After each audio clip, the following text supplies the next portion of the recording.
Desde o surgimento da espécie humana, a caça e a coleta foram os primeiros modos de subsistência do Homo sapiens. No Oriente Médio, seres humanos começam a domesticar pequenos ruminantes, com o fim de garantir acesso constante a alimentos de origem animal. Agricultura e pecuária trazem a comida para perto de casa. Isso traz estabilidade e permite uma nova forma de organização das comunidades humanas. A cidade. O avanço da agricultura cria os primeiros aglomerados humanos. As cidades surgem, a especialização em outras atividades se torna possível. Pela primeira vez, as cidades possuem maior densidade populacional que as comunidades coletoras. No século XX, nasce a agricultura moderna, fruto da Revolução Industrial. Ela é caracterizada pela mecanização e uso de fertilizantes. A acumulação de capital permite o financiamento de novas tecnologias, que aumentaram consideravelmente a produtividade. Em 1948 surge a Revolução Verde, onde a invenção de novas sementes e práticas agrícolas permite um aumento vertiginoso da produção em todo o mundo. Avança o melhoramento genético de plantas, uso intensivo de insumos industriais, mecanização e redução de custos. Surge a promessa do fim da fome pelo aumento da produção. Éramos então 2,5 bilhões de habitantes no planeta. Hoje somos 7 bilhões de seres humanos na Terra.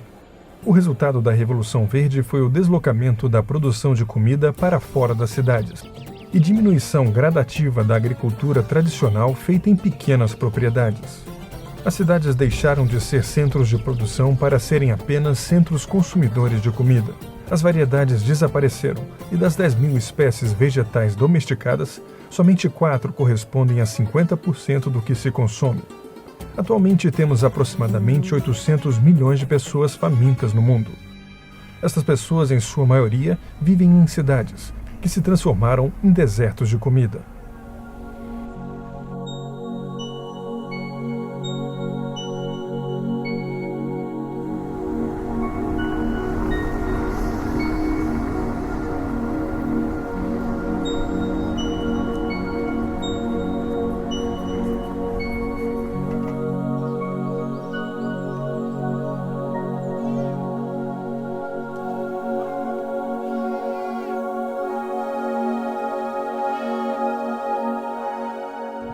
É incrível que o que a gente faz aqui vira matéria de jornal, de revista, de televisão, porque sempre a gente acaba perguntando qual é o motivo da gente virar notícia, uma vez que a gente faz metade daquilo que a avó de quem está nos entrevistando fazia.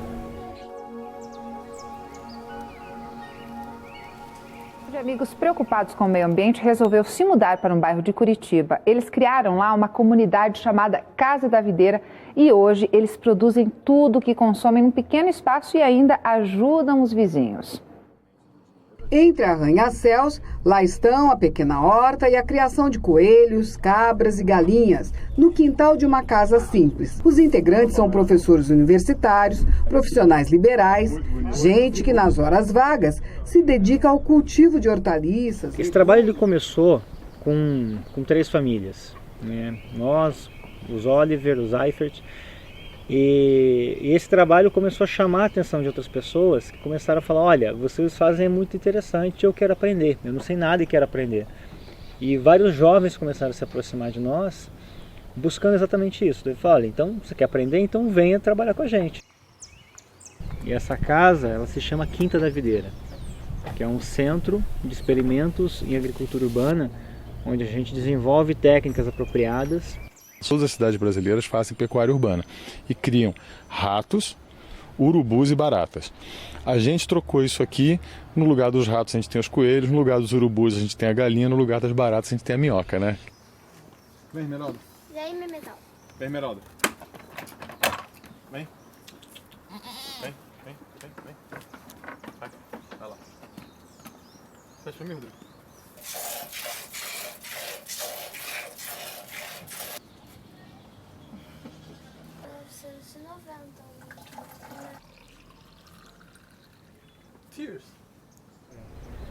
O ser humano, durante a maior parte do tempo da sua existência, foi caçador e coletor.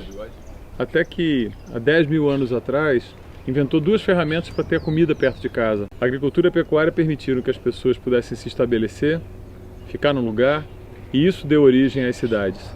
E sempre foi assim. As pessoas sempre tiveram a comida perto de si e isso foi o motivo pelo qual as cidades conseguiram permanecer. E aquelas que não fizeram isso colapsaram ao longo da história.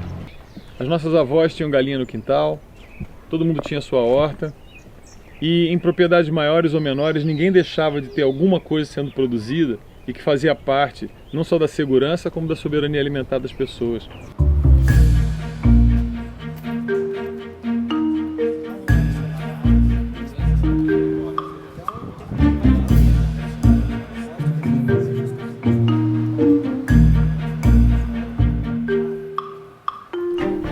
Surgiram da observação que a gente fez da visita das pessoas à nossa casa, né? Quando as pessoas começaram a ir para ver os experimentos que nós tínhamos lá na Quinta da Videira, elas perguntavam muita coisa, né? De como é que faz, como é que surgiu, como é que elas podem fazer na casa delas também.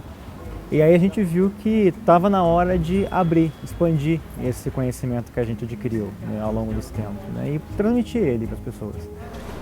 É só no reservatório ali. São pessoas que vivem em apartamento, a maioria pessoas muito jovens, que nunca tiveram contato com o meio rural, nunca cultivaram nada na sua vida, mas que se despertaram o interesse, né, pela produção de alimentos na cidade. Tem muitas necessidades, fico louca, quero ver um verde, não tem verde nenhum. É qualidade de vida, ter verde em casa, qualidade, além de ser aconchegante, é prazeroso. Eu acho maravilhoso, porque no caso, como eu moro em apartamento, só que tem esse fundo de quintal da minha sogra, eu faço com que eu possa colher algumas coisas assim bem fresquinhas, que apesar da pequena produção, mas eu me alimentar imediatamente dela. E eu vou fazer horta lá no condomínio, com os condôminos, então, para a gente estimular tanto a alimentação saudável, né, e o próprio uso do espaço, para a natureza, e estimular oxigênio, a convivência também, né? Que com isso você está mais junto do teu vizinho. Das pessoas.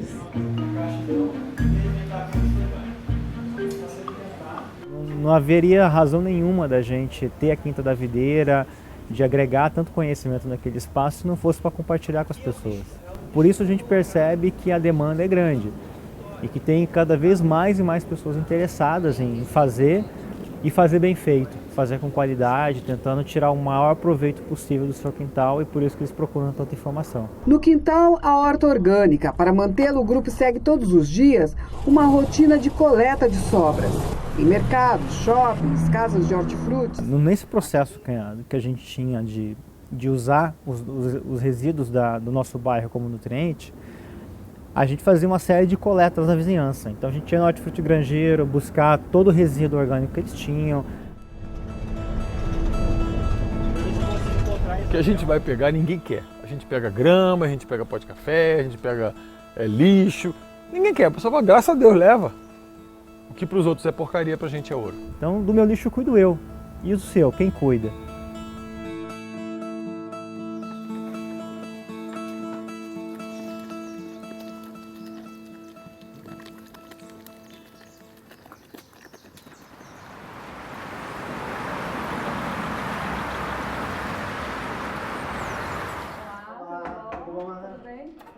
Meu nome é Ana, eu sou professora de ciências, sou formada em biologia. A questão de você plantar o que você come, né? Então, se você puder plantar um tempero, se você puder ter em casa algumas coisas bem práticas do dia a dia, também é interessante. Bom, o que a gente tem que pensar quando a gente vai fazer uma horta, então, Ana? A planta precisa de duas coisas, de três coisas, na verdade. Ela precisa de água, precisa de nutriente, adubo e sol. Vamos começar de trás para frente. Onde é o lugar mais ensolarado daqui do teu apartamento? Aqui. Aqui na sala. Essa janela aqui é a que mais fornece luminosidade. Então aqui daria para a gente montar uma horta para vocês ter pelo menos 80% dos seus temperos. Da sua mesa você consegue cultivar aqui sem problema. Nossa, ótimo. Então dá para fazer um bocado de coisa aqui. Então você vê um espaço bem pequeno que você tem, né? Mas com um planejamento bem legal, usando bem o espaço, ele fica bem produtivo, né? Não vai atrapalhar na dinâmica do seu dia, né? E ao mesmo tempo fica bonito. Você vai criar um espaço verde na sua sala que fica super legal. E o terceiro fator, a adubação, você tem na sua própria casa. Você tem resíduo orgânico, né, da sua alimentação, da sua cozinha, que você pode, com a lixeira viva, transformar isso em adubo e aí nutrir suas plantas. Então você vai tirar daqui para comer e depois você vai devolver aqui na forma de adubo. Com resíduo. A gente utiliza para isso, né, para ciclar os resíduos orgânicos, a lixeira viva, que é uma compostagem que a gente utiliza minhoca para acelerar o processo, feita num ambiente fechado, né? As pessoas faziam isso em casa, mas elas faziam direto no seu quintal, no fundo do quintal, abriam um buraco, enterravam esse resíduo ali, ou simplesmente depositavam ele sobre os canteiros e cobriam com folha. E o processo vai acontecer. Agora, quando eu penso, puxa, eu não tenho como fazer isso no apartamento. E a nossa busca foi isso, encontrar uma solução que fosse eficiente para quem tem pouco espaço, né? Para o contexto urbano que a gente tem hoje de um espaço cada vez mais reduzido. Então, com a lixeira viva, com o sistema de compostagem fechada, qualquer pessoa pode reciclar o seu lixo, né? Por menor que seja o seu espaço. Esse é o presente que eu trouxe para você começar, um estímulo para você começar como agricultora urbana. Então, ó, essa daqui é a lixeira viva. Tá. Então, com ela, você vai conseguir processar o resíduo orgânico seu, né, e transformar esse nutriente para a sua nova horta, então. Tá? Como que ela funciona? Você vai colocar o seu lixo orgânico aqui dentro dela, tá? E aqui já está uma porção de minhoca para você começar. Ótimo. E aí você vai colocar o lixo e cobrir com folha seca. Tá. Então todo dia. Fazendo camadinhas de lixo. Isso, vai fazendo as camadas, lixo e folha seca, lixo e folha seca. Isso vai fazer um equilíbrio e não vai deixar o lixo apodrecer. Quando fica na lixeira da cozinha, você fica uns 2 dias fica um cheiro ruim, não fica? Porque falta um equilíbrio químico entre carbono e nitrogênio. Essas folhas é que vão ajudar a fazer esse equilíbrio, né? Você está colocando carbono aqui dentro. Quando você encher essa caixa até o final, as minhocas vão ter multiplicado já, elas vão estar processando esse lixo e você vai começar a usar essa caixa de cima. Tá. Aqui você começa a colocar o seu lixo daí. Não precisa colocar minhoca nem nada, é só pôr o lixo orgânico e cobrir com folha. Quando as minhocas terminarem de comer o que está na caixa de baixo, elas vêm para a caixa de cima sozinhas. Tá. E aí o que você vai ter como produto final, então, é esse humus de minhoca aqui. Ó. Isso aqui já era o lixo da cozinha. Olha como é que ele vai ficar. E é isso que você vai usar na adubação da sua horta. Na última aqui, é que vai ficar uma outra fonte de adubo sua, que é o chorume, é um biofertilizante. Tá. Então toda a água que está no seu lixo vai escorrer até a última caixa, aí você tira isso daqui, dilui em água. Por isso que tem essa torneira. Por isso da torneira. Tá. Aí você dilui em água e usa para regar as plantas. Então se a gente dissemina essa ideia, onde cada um cuida do seu lixo, a gente chama o movimento de do meu lixo eu cuido eu, a gente consegue minimizar o impacto do que a gente gera na cidade com o nosso resíduo. As práticas de agricultura urbana estão normalmente fora da zona de radar dos planejadores das nossas cidades, que têm pensado uma cidade calcada em desenvolvimento e progresso e no binômio comércio e serviços, e onde a produção de alimentos e comida está excluída da vida da cidade. Seria muito interessante se a gente pudesse entrar e atravessar um portal, fazer uma viagem no tempo e descobrir que consequências essas escolhas fariam em 50 anos. Como seria chegar no lugar 50 anos depois? Como viveriam as pessoas? De que maneira estaria organizada a cidade? Deu certo aquilo que os administradores planejaram? Como estariam os espaços? É isso que a gente vai ver aqui.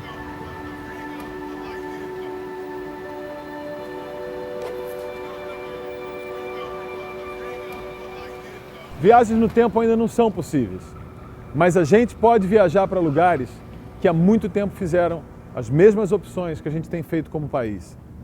Lugares como Detroit, onde a gente está agora, capital do automóvel, onde as opções pelo crédito, pelo sonho individual, do transporte individual, do uso da terra simplesmente para ser pavimentada, onde geração de renda e dinheiro deram a norma há 50 anos atrás e descobrir como essas cidades ficaram 50 anos depois.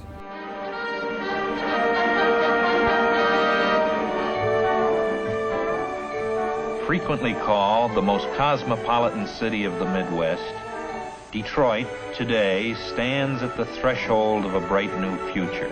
A new renaissance is changing the face of the city. The applied skills of planners, idea men, organizers, builders, Detroiters who welcome and respond to challenges.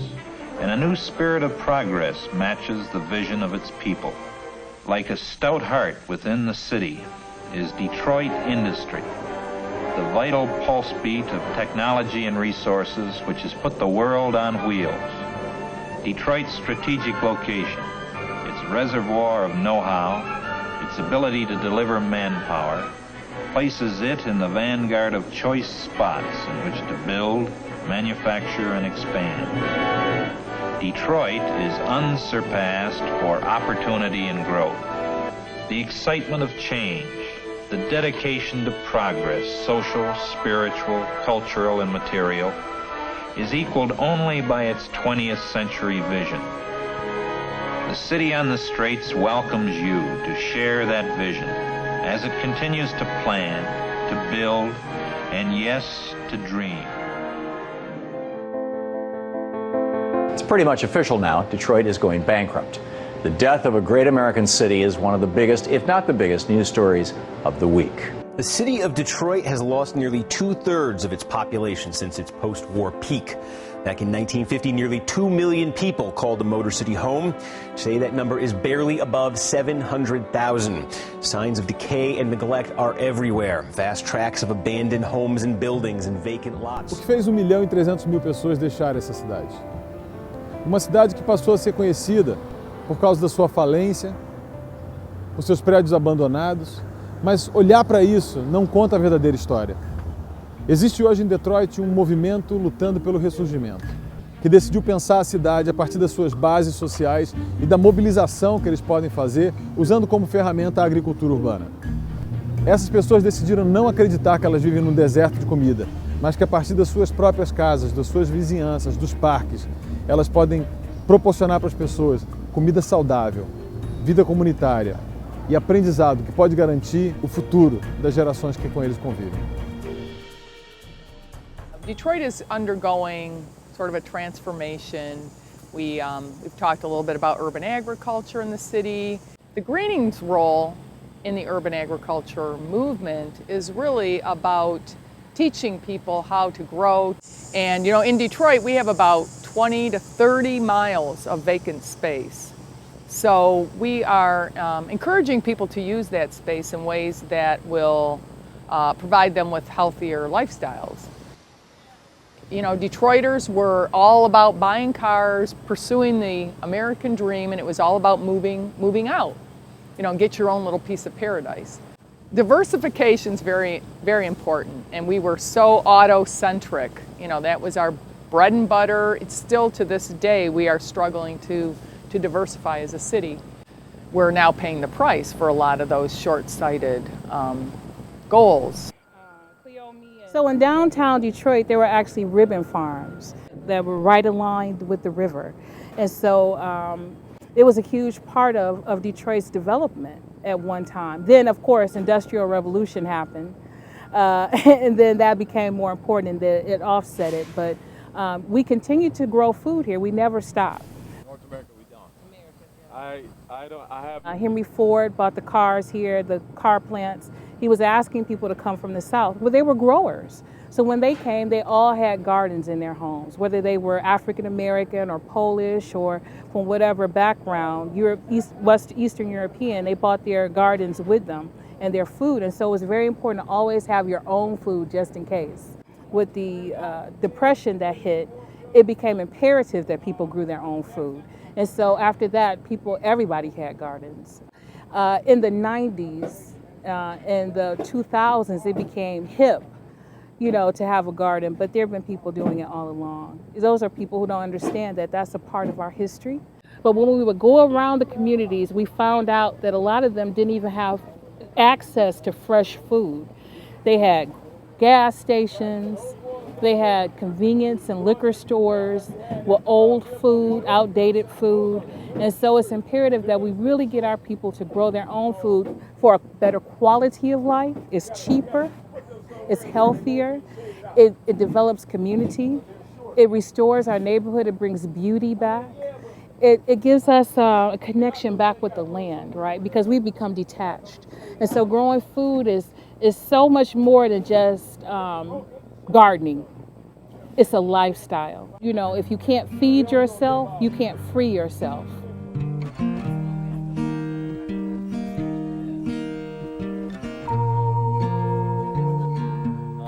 The downtown corridor and the one right above it are the only ones that are getting any type of resources, any economic investment. So we're seeing a stark reality in the creation of a city within a city. We're very deliberate in why we have the market stand here. It's because we don't have enough sources of fresh, healthy food in the community.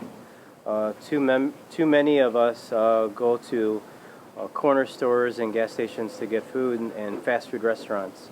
And so we want to address that imbalance and provide another source for locally grown, fresh, healthy, and safe food here in the neighborhood.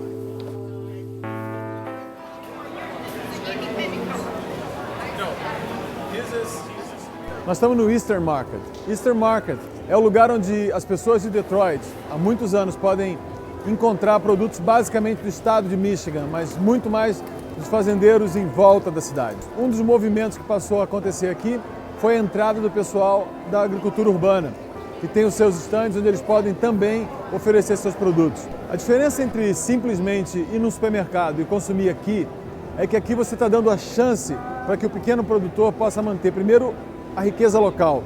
Você cria riqueza no lugar onde você vive e não transfere riqueza para outro lugar. Outra coisa que é importante que a gente percebe é dar oportunidade para que pequenos negócios, com muita gente e fortemente impregnados daquilo que é a cultura local, aquilo que as pessoas gostam de comer, aconteça aqui. And a lot of them are getting excited about gardening. So we're like, okay, you know, if you have a lot next to your house, we'll help you, we'll coach you. And to me, that's what it's all about. Like getting more people to be independent through growing their own food, through educating their own kids, and collaborating and doing things separate from the corporations, separate from the government.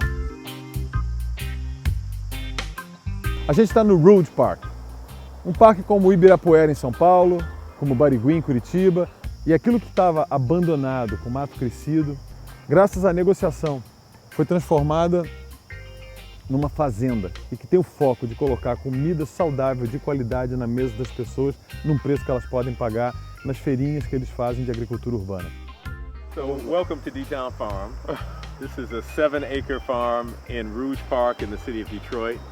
And we have a license agreement with the city to use this land to model different organic techniques that can be used in urban agriculture. And we think urban agriculture has great potential both to provide greater access to food, to healthy foods, which we have a huge problem in Detroit with that. All the major supermarkets have pretty much abandoned the city of Detroit. Tell me about your perspective on the development of local economy and urban farming. Because now most populations are concentrated in urban areas around the world, it makes more sense to grow that food closer to where the people are located. One, because transporting food thousands of miles away puts tremendous amounts of carbon in the atmosphere. But secondly, if we're able to grow the food closer to where people are, then we create local wealth, and we create jobs, and we create ownership, and we create a sense of community empowerment. So I think that food plays a fundamental role in creating vibrant local economies. And in fact, if we look historically, agriculture is the basis of human civilization. Civilizations didn't develop until they developed an agricultural system. If people are struggling trying to find something to eat, they don't have time to sit down and begin to develop philosophy or to develop systems of mathematics. So it's only when that fundamental need is met that the other aspects of civilization can develop. A gente está chegando num bairro normal, na casa de Myrtle e Wayne. O mais importante é perceber que você não vai só plantar e colher, mas você vai fazer crescer comunidade quando você começa a transformar a sua casa num espaço produtivo como esse que a gente tem aqui. It started off growing food, but paying attention where it started in our neighborhood I remember growing food with my grandmother and eating healthy and preparing more foods at home. Our society has really gotten away from those things. So this is a lot of the purpose is to put folks back in touch with that spiritual aspect of putting your hands in the soil, to grow your own food, to receive the health benefits, to help families bond through a practice that they can do together. So when I think of the young people and I think of the garden, I often think of the future. I don't know what they will face, but I hope that they are equipped with the ability to think their way through these challenges, because they get a lot of problem-solving skills out here in the garden, and they get to know themselves and their really basic needs.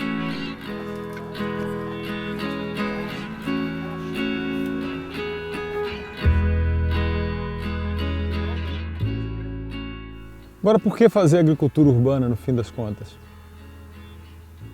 A gente precisa voltar para onde a gente veio. Na minha tradição, o nome que a gente dá para essa camada do solo é Adamá, que em hebraico quer dizer terra fértil, horizonte A, essa parte de cima do solo. E na minha tradição, a criação foi tomar Adamá e fazer Adam, o ser humano, ou o humus, e fazer a humanidade. Mexer no solo, fazer agricultura, seja ela urbana ou rural, mas sempre perto da sua casa, é o ato de cuidar da terra. E se você cuidar dela, eu tenho certeza, ela vai cuidar de você.